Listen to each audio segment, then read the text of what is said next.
तर जनताच त्यांना कायमची भंगारात काढणार आहे। अमित शहा, नरेंद्र मोदी साहेब यांच्यावरती टीका करणं हे त्यांचं नेहमीचं झालेलं आहे। परंतु कुठे नरेंद्र मोदी साहेब, कुठे अमित शाह साहेब आणि सूर्यावर थुंकण्याचा प्रकार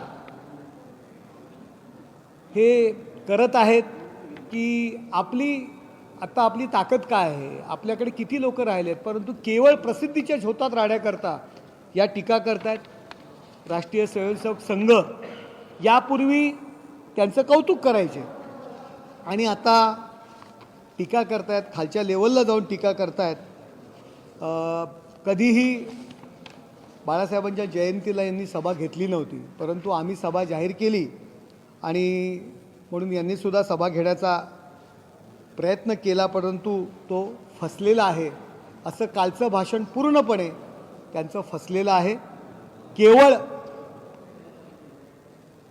विरोधकांवर एकनाथ शिंदे साहेब आणि अमित शाह साहेब, नरेंद्र मोदी साहेब यांच्यावर टीका करण्याकरता कालची सभा त्यांनी घेतलेली आहे। अडवाणी आणि अटल बिहारी वाजपेयींचं त्यांनी नाव घेतलं। अटल बिहारी वाजपेयींच्या मृत्यूनंतर त्यांचंही नाव घेतलं गेलं, तर त्याकडे कसं पाहता? मी तुम्हाला काय म्हणालो की त्यांना उद्ध्वस्त करण्याकरता संजय राऊत यांनी सुपारी घेतलेली आहे।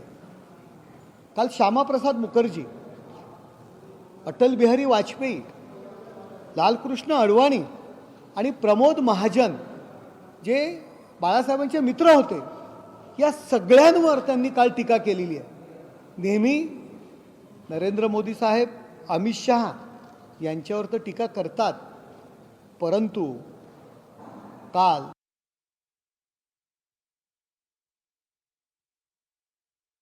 टीका करण्याचं काम करतात असं खासदार नरेश मस्के म्हणतायत आणि मवियावर हल्लाबोल करतायत।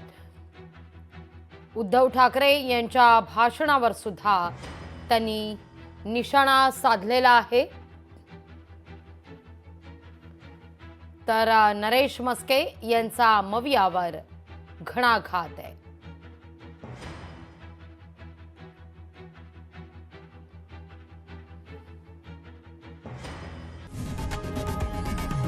लोकशाही मराठी ऐका, पहा, जागरूक रहा।